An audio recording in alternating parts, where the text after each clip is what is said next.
오늘은 사명자로 살아가시니까 라는 제목으로 함께 말씀을 나누고자 합니다. 오늘 말씀은 로마서 12장 1절에서 8절 말씀입니다. 제가 봉독하겠습니다. 그러므로 형제들아, 내가 하나님의 모든 자비하심으로 너희를 권하노니 너희 몸을 하나님이 기뻐하시는 거룩한 산 제물로 드리라. 이는 너희가 드릴 영적 예배니라. 너희는 이 세대를 본받지 말고 오직 마음을 새롭게 함으로 변화를 받아 하나님의 선하시고 기뻐하시고 온전하신 뜻이 무엇인지 분별하도록 하라. 내게 주신 은혜로 말미암아 너희 각 사람에게 말하노니 마땅히 생각할 그 이상의 생각을 품지 말고 오직 하나님께서 각 사람에게 나누어 주신 믿음의 분량대로 지혜롭게 생각하라. 우리가 한 몸에 많은 지체를 가졌으나 모든 지체가 같은 기능을 가진 것이 아니니 이와 같이 우리 많은 사람이 그리스도 안에서 한 몸이 되어 서로 지체가 되었느니라. 우리에게 주신 은혜대로 받은 은사가 각각 다르니 혹 예언이면 믿음의 분수대로, 혹 섬기는 일이면 섬기는 일로, 혹 가르치는 자면 가르치는 일로, 혹 위로하는 자면 위로하는 일로, 구제하는 자는 성실함으로, 다스리는 자는 부지런함으로, 긍휼을 베푸는 자는 즐거움으로 할 것이니라. 아멘.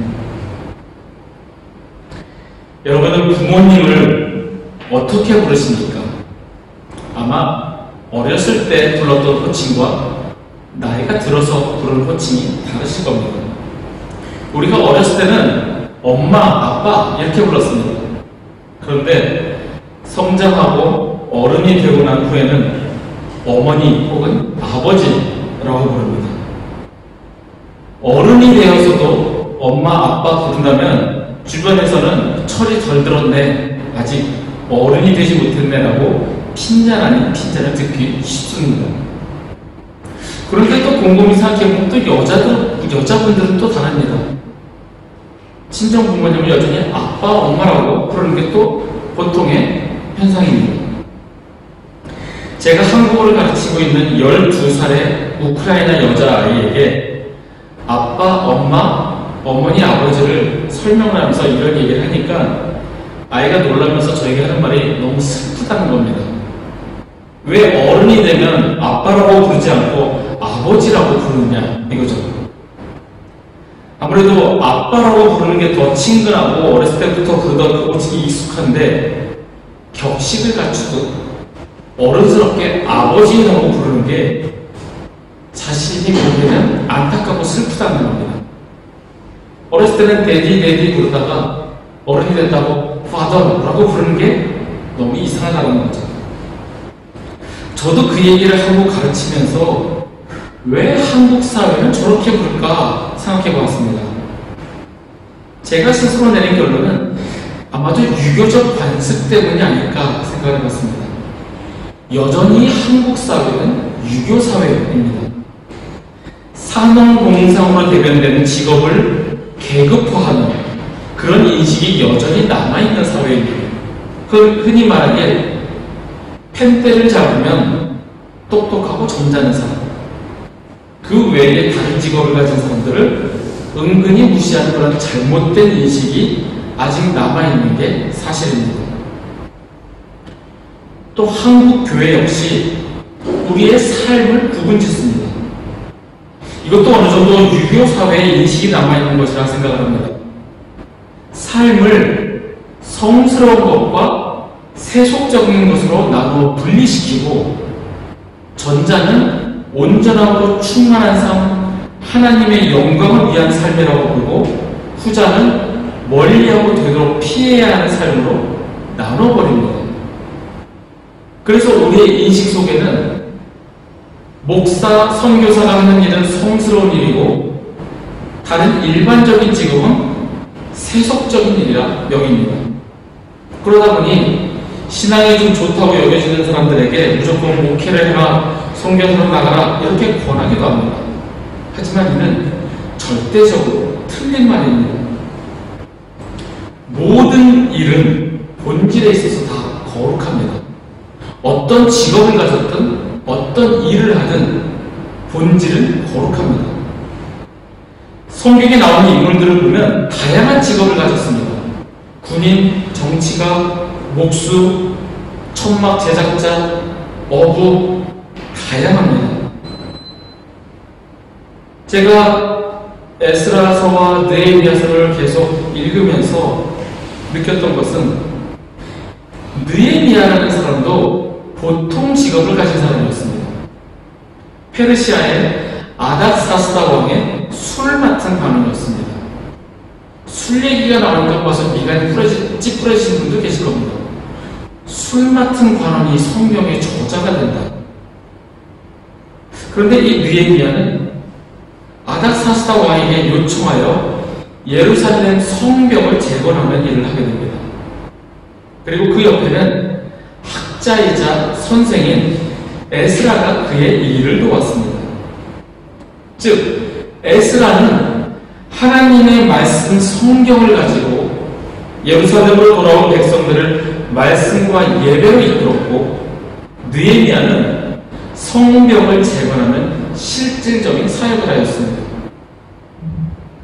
에스라가 포로에서 돌아온 백성들을 말씀과 예배로 이끌었던 사역을 하였고, 느헤미야는 성벽을 재건하며 실질적으로 행하였던 이 사역, 이 두 가지 가운데 어느 하나가 다른 것보다 중요하다고 할 수 없습니다. 느헤미야에게는 에스라가 꼭 필요했고, 에스라에게 역시 느헤미야는 꼭 있어야 할 존재였습니다. 오늘 바울 사도가 로마서에서 말씀하는 것처럼 각자가 받은 사명대로 일하는 것이 중요하다는 겁니다. 우리는 흔히 자신의 종교적 체험을 중요시하여 남에게 내가 받은 체험 또는 경험을 강요하기 쉽습니다. 내가 경험했고 내가 이렇게 하고 있으니 당신도 이렇게 해야 한다라고 합니다. 이러한 태도는 나의 행동, 나의 사역의 최고라는 교만에서 나옵니다. 유대인들이 예수 그리스도를 받아들였음에도 각 지방을 다니며 할례를 강조하고 할례 받지 않은 자들에게 정죄하는 것은 그래도 내가 너희들보다는 우위에 있다는 그런 선민 사상이 있기 때문입니다. 이에 바울은 단호하게 거부합니다. 우리 모두는 하나님의 목적대로 지으심을 받은 사람들입니다. 하나님께서 여러분과 저를 택하셨고 그분의 목적에 맞게끔 사용하시려고 사명자로 계획하셨습니다. 내가 하나님을 택한 것이 아니라 하나님께서 여러분과 저를 택하신 겁니다. 내가 내 힘으로 하나님의 일을 하겠다라고, 하나님의 일꾼이 되겠다라고 선택한 것이 아니라는 겁니다. 주변에서 그런 경우를 많이 봅니다. 내 힘으로 내가 선택해서 사역자가 되겠다고 해서 사역을 하면 실패하는 경우를 많이 봅니다. 나의 욕심으로 목회자가 되고 그 목회의 길을 걸어가다 보면 그 욕심으로 인해 무너지는 경우를 많이 봅니다. 또 어떤 이는 평신도 선교사로 나갔다가 목회자 선교사들에게 무시당했고 차별당했다고 생각해서 관둘 경우도 보았습니다. 아마 그 안에서는 여러 뭔가 복잡한 사정이 있었을 겁니다. 자신의 부족한 면이 있었을 수도 있고 실제로 무시당하고 차별이 있었을 수도 있습니다. 내가 하는 사역, 내가 가진 자격, 이런 것이 다른 이들보다 우위에 있다고 생각하고 너도 이렇게 해야 돼 라고 하는 것은 교만이라는 겁니다. 주님 앞에 나아갔을 때 너는 목사니까 너는 몇 점을 더 줄게, 너는 목회를 했으니까 는 얼마를 더 주고, 너는 교회를 세웠으니, 너는 선교사 활동했으니 너는 몇 점 몇 점, 이러지는 않을 거라 생각합니다. 우리가 믿는 자로서 주님 앞에 중요한 것은 어떤 사역을 하느냐, 어떤 자격을 얻느냐, 어떤 직분을 가지고 있느냐, 내가 남들보다 우위에 있느냐, 이것이 아니라는 겁니다. 남들보다 내가 더 희생하고 내가 더 잘하고 있다고 생각하는 것은 교만함, 자만함을 필요로 하지 않습니다. 우리가 해야 할 사역은 오직 주님께 충성하고 순종하는 것입니다. 어떤 일이 맡겨지더라도 순종할 수 있는 마음, 그런 마음을 가질 수 있도록 우리는 훈련되어져야 합니다.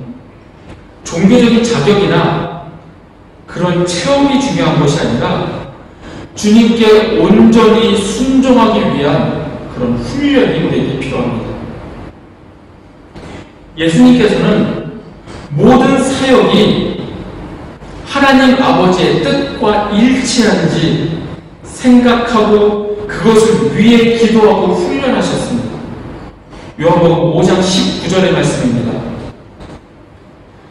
그러므로 예수께서 그들에게 이르시되 내가 진실로 진실로 너희에게 이르노니 아들이 아버지께서 하시는 일을 보지 않고는 아무것도 스스로 할 수 없나니 아버지께서 행하시는 그것을 아들도 그와 같이 행하느니라. 예수님께서도 당신께서 하시는 사역을 독단적이고 자신의 마음대로 하신 것이 아니라 아버지에게서 본대로 하시고 아버지께서 하시는 일들을 아들도 알 정도로 하나님 아버지의 뜻을 생각하며 하셨다는 겁니다. 하늘의 아버지께 전적으로 순종하신 예수님이셨습니다.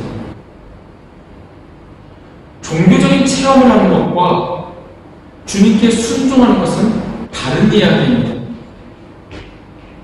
그리고 자신이 체험한 것을 다른 이에게 강요하는 것은 주님께 순종한다기보다 자신의 우월성을 자랑하는 교만입니다.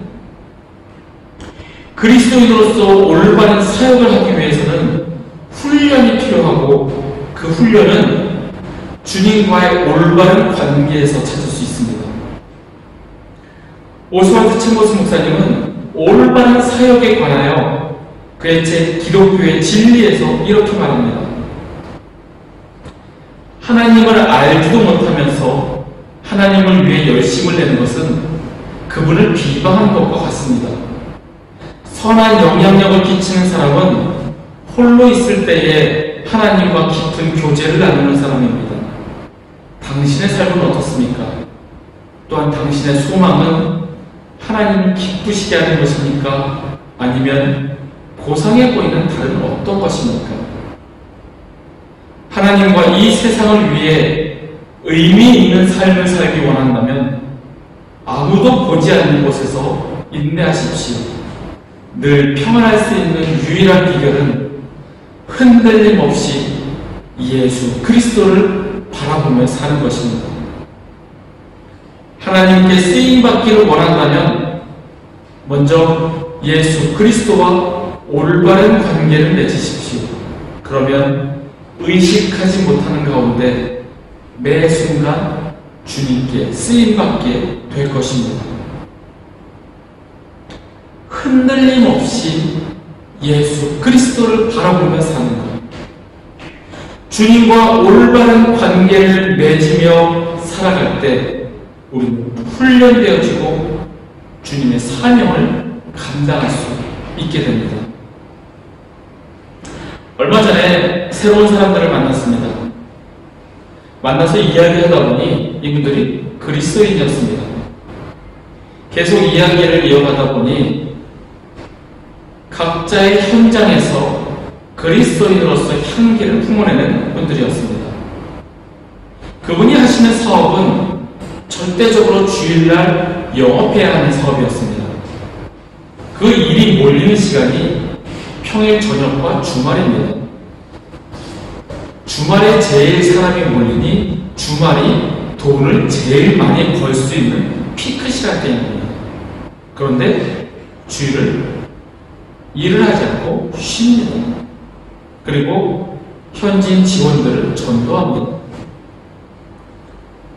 만약 회장이 예수 믿으라고 전도하면서 주일날 일해야 되니 다들 와서 일하라고 한다면 전도가 될 수 없을 겁니다. 큰 이익을 위해서 주일날 일해야겠지만 그것보다 주일을 지키고 주님께 예배하는 것이 더 중요하다는 것을 이미 알고 있기에 그래서 주일을 치는 거였습니다.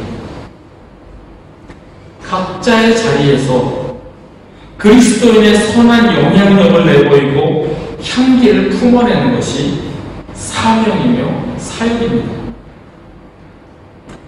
어제 신문에 나온 한 기사는 사역이란 것이 무엇인지 저에게 더 확신을 주었습니다. 열대 자원 개척의 신화로 불리는 어느 한 기업인의 이야기입니다. 이분은 40여 년 전 1980년 초반 남태평양의 작은 섬 솔로몬 제도에 가서 합한 회사에서 원목을 수출하는 기업으로 성장시킨 한 기업인이었습니다. 20여 년간 그 열대를 탐험하며 벌목 사업을 개척해서 나중에 영국 여왕에게서 대영 제국 훈장도 받은 사람이었습니다. 이 훈장이 축구스타 데이빗 베컴이나 빌 게이츠 마이크로소프트 창업자 그런 분들이 받는 그런 대단한 훈장인가 봅니다. 이분의 인터뷰 기사를 쭉 읽으면서 제게 관심을 끈 초점은 이분의 성공담이 아니라 이분의 신념, 믿음이었습니다. 초등학교 때는 탐험가에 끌려서 탐험가가 되려고 했습니다. 그러다 중학교 때는 군인에게 끌려서 육군사관 학교를 목표로 준비하였습니다. 그래서 고등학교 올라가서 체력 시험인 2km 달리기를 매일같이 하면서 자신은 육사에 가서 군인이 되기로 그 자신의 꿈을 정하였습니다. 그런데 나중에 알고 보니 육사 입학시험이 주일인 겁니다. 주일날에는 회사 일을 포함해서 사사원 일을 하지 않는 게 하나님의 말씀이라는 그 믿음에 그 육사 입학시험을 포기합니다. 참고로 저는 고3 때 육사시험을 주일날 봤었습니다. 이분이 육사시험을 포기하고 대신에 서울대 건축과를 가려고 하는데 담임선생님이 점수가 살짝 불안하니 임산가공학과를 가라고 했답니다. 그래서 그 말 듣고 서울대 임산가공학과를 갑니다. 그렇게 학교를 가고 졸업하고 나서 대기업의 입사시험을 보려고 하는데 입사시험이 다 주일인 겁니다. 그래서 회사 입사시험을 보질 않습니다. 그런데 평일에 시험 보는 회사가 있는데 이 합한 목재 회사였습니다. 그래서 거기에 시험을 치고 지원을 했습니다.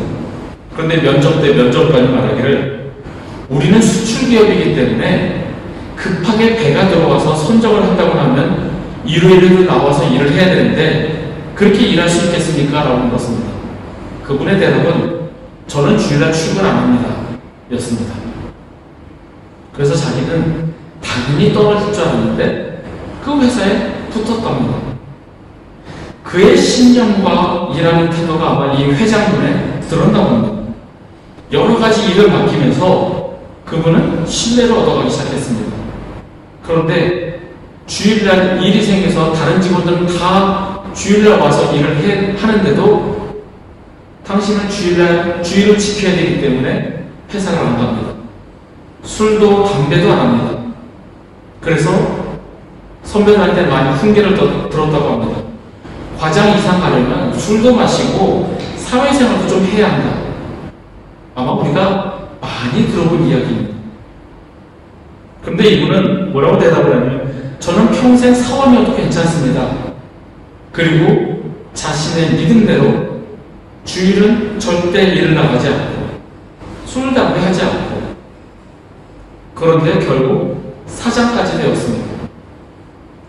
주일은 일 안 해도 추석이나 다른 공휴일에는 회사에 가서 일을 하니 회사 사람들로부터 저 사람은 놀려고 주일 핑계를 대는 게 아니라 정말 독실한 신자라는 그런 인정을 받게 되었답니다. 이분은 목회자의 자녀로서 초등학교 4학년 때부터 새벽 4시에 기상해서 기도하는 것부터 시작했다고 합니다. 주님께 순종하는, 주님과 올바른 관계를 맺는 훈련을 함으로써 그분은 아무리 험하고 어려운 일이라도 순종했기에 아무도 가려고 하지 않는 그런 정글인 솔로몬 제도에 가서 천막치고 랩도 키고 책을 읽으면서 그렇게 지냈다고 합니다.